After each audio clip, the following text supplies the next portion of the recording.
নমস্কাৰ জয় হিন্দ সকলোকে স্বাগতম জনালো মন্টু ডিফেন্স আসামলৈ এটা বহুতে ভাল খবৰ লৈ আহিছো RPF railway protection force constable new vacancy new recruitment 2025 পুনৰ নতুনকৈ পদ মুকলি কৰা খবৰ ৰেলৱে প্ৰটেকচন ফোৰ্স কনষ্টেবলৰ বাবে এই পদৰ আবেদন কৰিবলৈ হলে আমাৰ অসমৰ যিকোনো ডিস্ট্ৰিক্টৰ লৰা আৰু ছোৱালীয়ে এই পদৰ কাৰণে আবেদন কৰিব পাৰিব আবেদন কৰিবলৈ হলে education qualification simple matric pass কৰিলে এই পদৰ কাৰণে আবেদন কৰিব পাৰিব আবেদন কৰিবলৈ হলে বয়সৰ সময়সীমা কিমানৰ পৰা কিমান লাগে দিয়া হয় বা এই পদবিলাক কেতিয়া পৰা এপ্লাই হ'ব হাইট কিমান লাগিব চেষ্ট কিমান লাগিব সকলো বিলাকৰ ডিটেইলছ ভিডিঅ যেতি আপোনালোকক জনাম ইতিমধ্যে এনাউন্স কৰা হৈছে ইউনিয়ন ৰেলৱে মিনিষ্টাৰ অশ্বিনী বৈষ্ণৱ ইতিমধ্যে এনাউন্স কৰা হৈছে যে এখিনি কেতিয়া পদ মুকলি কৰা হ'ব বা কোৱালিফিকেশন কিমান কি বিচৰা হয় বা হাইট কিমান লাগে চেষ্ট কিমান লাগে সকলো ডিটেইলছ মই আপোনালোকক জনাম সো হেকলৈকে চাই থাকিব আৰু যদি আপোনালোকে আমাৰ চেনেললৈ যদি প্ৰথমবাৰ কাৰণে আহিছে তেলে চেনেলটো সাবস্ক্ৰাইব কৰি লব আৰু যদি আপোনালোকে ফেসবুকত চাই আছে তেলে আপোনালোকে ফলো কৰি লব আৰু যদি আমাৰ WhatsApp এণ্ড টেলিগ্ৰাম গ্ৰুপত যদি এতিয়ালৈকে জয়েন হলো তাৰে যিকোনো ধৰণৰ আপডেট আপোনালোকে আগতীয়াকে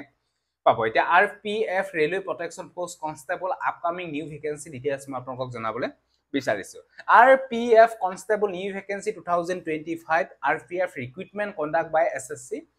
Notification RPF recruitment 2025 notifications the railway recruitment railway protection force RPF ফালৰ পৰা পুনৰ নতুনকৈ পদ মুকলি কৰা হ'ব ইতিমধ্যে এনাউন্স কৰা হৈছে ইউনিয়ন ৰেলৱে মিনিষ্টাৰ অশ্বিনী বৈষ্ণৱ এনাউন্স কৰা হৈছে যে এখিনি আপোনালোকৰ এবাৰ পৰা staff selection commission SSC will new take sense of conduct the exam every year প্ৰত্যেক বছৰে এছএছচি ফালৰ পৰা আৰপিএফৰ ভ্যাকেন্সি মুকলি কৰা হ'ব আপোনালোকৰ এতিয়া ৰেলৱে ফালৰ পৰা এখিনি ভ্যাকেন্সি নাহে এখিনি আপোনালোকৰ এতিয়া এছএছচি ফালৰ পৰা পদ মুকলি কৰা হ'ব নিশ্চয় গম পাইছে এছএছচি ফালৰ পৰা আৰপিএফৰ কনষ্টেবলৰ আৰু এছআই পদ মুকলি কৰা হ'ব ইতিমধ্যে এনাউন্স কৰা হৈছে ইউনিয়ন ৰেলৱে মিনিষ্টাৰ গৰাকীয়ে তাপা নেক্সট আপোনালোকৰ ইয়াৰ ডিপাৰ্টমেন্ট নেম হ'ব আগতে আছিল আপোনালোকৰ ৰেলৱে প্ৰটেকচন ফোৰ্স এতিয়া আপোনালোকৰ ষ্টাফ সিলেকশন কমিশন এছএছচি হ'ব যেতিয়া আপোনালোকৰ এছএছচি ফালৰ পৰা পদ মুকলি কৰা হ'ব এপ্লাই প্ৰসেস অনলাইন মাধ্যমত এপ্লাই কৰিব লাগিব post name RPF constable railway protection force constable আৰু এছআই বাবে এখিনি পদ মুকলি কৰা হ'ব এপ্লাই লাষ্ট ডেট কেতিয়া এপ্লাই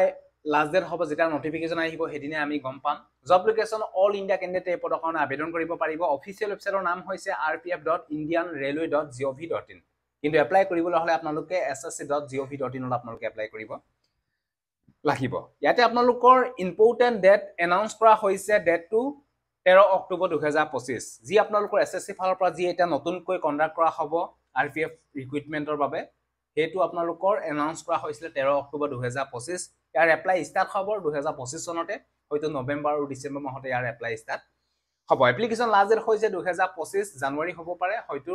2026 চনৰ জানুৱাৰী হ'ব পাৰে হয়তো 2025 চনৰ ডিসেম্বৰ হ'ব পাৰে কাৰণ ডিসেম্বৰত এছএছচি ফালৰ পৰা নতুনকৈ ক্যালেন্ডাৰ জাৰি কৰা হ'ব তাতে হয়তো ডেট মেনশন থাকিব আৰপিএফ কনষ্টেবল নতুন ৰিক্ৰুটমেন্টৰ বাবে এই বিষয়ে আপোনালোকে গম পালে এটা এপ্লাই কৰিবলৈ হলে বয়সৰ সময়সীমা কনষ্টেবল পদবিলাকত এপ্লাই কৰিবলৈ হলে 18 বছৰৰ পৰা 28 বছৰলৈকে আপোনালোকে আবেদন কৰিব পাৰিব সাব ইন্সপেক্টৰ পদবিলাকৰ 20 পৰা 28 বছৰলৈকে এপ্লাই কৰিব পাৰিব লগতে এজ ইলেকশন দিয়া হয় এসটি এসসি সকলৰ কাৰণে 5 বছৰ ওবিসি এমবিসি বিলাকৰ কাৰণে দিয়া হৈছে 3 বছৰ এজ ইলেকশন তাৰপা নেক্সট হৈছে আৰপিএফ এডুকেশন কোৱালিফিকেশনৰ ডিটেইলছ কনষ্টেবল পদবিলাকত এপ্লাই কৰিবলৈ হলে আপোনালোকে সিম্পল মেট্ৰিক পাস কৰিলে আপোনালোকে আবেদন কৰিব পাৰিব কোনো ধৰণৰ পাৰ্চেন্টেজ বা এক্সপেৰিয়েন্স সাৰ্টিফিকেট নালাগে কনষ্টেবল পদবিলাকৰ আবেদন কৰিবলৈ হলে অনলি মেট্ৰিক পাস কৰিলে আপোনালোকে আবেদন কৰিব পাৰিব সাব ইন্সপেক্টৰ পদবিলাকত এপ্লাই কৰিবলৈ হলে আপোনালোকে এনি গ্ৰেজুৱেচন যদি কমপ্লিট কৰিছে তেতিয়ালে আপোনালোকে এই পদৰ কাৰণে আবেদন কৰিব পাৰিব এপ্লিকেশন ফিজ এতিয়া এছএছচি লে যেতিয়া ট্ৰান্সফাৰ কৰি দিব বা এছএছচি এ যেটো ৰিক্ৰুটমেন্ট পাতিব তাতে আপোনালোকৰ এপ্লিকেশন এটা ফিজ কাটিব লাগিব ইউআৰ ওবিসি ডব্লিউএছ বিলাকে 100 रुपीस পেমেন্ট কাটিব লাগিব বাকি এসসি এসটি পিডব্লিউডি বা পেমেন্ট বিলাকে কোনো ধৰণৰ এপ্লিকেশন ফিজ কাটিব নালাগে নীল পেমেন্ট মোড অনলাইন মাধ্যমত পেমেন্ট কাটিব লাগিব যেটো আপোনালোকৰ ৰেলৱে ফালৰ পৰা ৰিক্ৰুটমেন্ট আহিছিল আৰপিএফত তাতে কিন্তু আপোনালোকৰ 500 টকা পেমেন্ট কাটিব লাগিছিল ইউআৰ ওবিসি ইডব্লিউএছ এতিয়া এছএছচি যেতিয়া আহিব এছএছচি ফালৰ পৰা যিখিনি এতিয়া আৰপিএফ পদ মুকলি কৰা হ'ব তাতে এপ্লাই কৰিবলৈ হলে অনলি এপ্লিকেশন ফিজ 100 रुपीस কাটলে হ'ব আৰপিএফ ভ্যাকেন্সি ডিটেইলছ কিমান ভ্যাকেন্সি আহিব ইতিমধ্যে আমি গম পোৱা নাই যেতিয়া নোটিফিকেশন আহিব তেতিয়াহে আমি গম পাম তাবা নেক্সট হৈছে আৰপিএফ সিলেকশন প্ৰসেস ইয়াতে ফাৰ্স্ট টাইম হ'ব আপোনালোকৰ এই পদবিলাকৰ কম্পিউটাৰ বিসাইড টেষ্ট সিবিটি হ'ব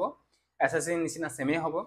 তাৰপৰা পেজ 2 PET and PMT হ'ব তাৰপৰা নেক্সট পেজ 3 আপোনালোকৰ ডকুমেন্ট ভেৰিফিকেশ্যন হ'ব তাৰপৰা পেজ 4 আপোনালোকৰ মেডিকেল এক্সামিনেশ্যন টেষ্ট অনুষ্ঠিত হ'ব ইয়াতে আপোনালোকৰ RPF কনষ্টেবলৰ PET টেষ্ট ইয়াতে আপোনালোকৰ ৰানিং হ'ব 1600 মিটাৰ লৰাসকলৰ টাইমিং দিয়া হ'ব 5 মিনিট 45 সেকেন্ড লং জাম্প হ'ব 14 ফুট লং জাম্প মাৰিব লাগিব লৰাসকলে ছোৱালীসকলে 4 ফুট হাই জাম্প মাৰিব লাগিব লৰাসকলে 4 ফুট ছোৱালীসকলে 800 মিটাৰ ৰানিং কৰিব লাগিব টাইমিং দিয়া হ'ব 3 মিনিট 40 সেকেন্ড লং জাম্প মাৰিব লাগিব ছোৱালীসকলে 9 ফুট হাই জাম্প মাৰিব লাগিব 3 ফুট তাৰপৰা নেক্সট SI সকলৰ টাইমিং দিয়া হ'ব 1600 মিটাৰ 7 মিনিট 30 সেকেন্ড তাৰপৰা নেক্সট ছোৱালীসকলৰ 4 মিনিট দিয়া হ'ব 800 মিটাৰ SI লৰাসকলৰ আপোনালোকৰ 12 ফুট জাম্প মাৰিব লাগিব লং জাম্প মাৰিব লাগিব হাই জাম্প মাৰিব লাগিব 3 ফুট 9 ইঞ্চি ছোৱালীসকলে লং জাম্প মাৰিব লাগিব 9 ফুট আৰু হাই জাম্প মাৰিব লাগিব 3 ফুট তাৰপৰা ফিজিক্যাল মেজাৰমেন্ট টেষ্টত UR OBC বিলাকৰ হাইট লাগিব 165 মেল ক্যান্ডিডেট আৰু ফিমেল ক্যান্ডিডেটৰ 157 SC ST সকলৰ কাৰণে ৰিলেক্সেশন দিয়া হৈছে 160 cm হাইটটো হলে হৈ যাব মেলৰ আৰু ফিমেলৰ হাইটটো 152 cm হ'ব লাগিব বাকি গোৰখা ক্যান্ডিডেট বিলাকৰ কাৰণে 163 লাগিব হাইটটো মেলৰ আৰু ফিমেলৰ 155 হলে হৈ যাব এখিনি আপোনালোকৰ physical standard and physical efficiency টেষ্টৰ বিষয়ে আপোনালোকে গম পালে টেষ্টটো আপোনালোকৰ নৰ্মেল 80 হ'ব লাগিব বাকি ফুলাই মিলি 85 আপোনালোকৰ হ'ব লাগিব এটি বিষয় আপোনালোকে গম পাইছে how to apply RPF constable recruitment 2025 যদি এই পদবিলাকৰ প্ৰতি ইন্টাৰেষ্ট হয় যদি এপ্লাই কৰিব বিচাৰে তেতিয়াহ'লে আপোনালোকে এপ্লাই কৰিব পাৰিব হয়তো নৱেম্বৰ আৰু ডিসেম্বৰ মাহতে ইয়াৰ নটিফিকেশন জাৰি কৰা হ'ব এখিনি SSC ফালৰ পৰা পদ মুকলি কৰা হ'ব এবাৰ 2025 চনৰ বাবে এভৰি ইয়ে প্ৰত্যেক বছৰে পদ মুকলি কৰা হ'ব SSC নিউ ক্যালেন্ডাৰ জাৰি কৰা হ'ব ডিসেম্বৰ মাহত তাতে সকলো বিলাকৰ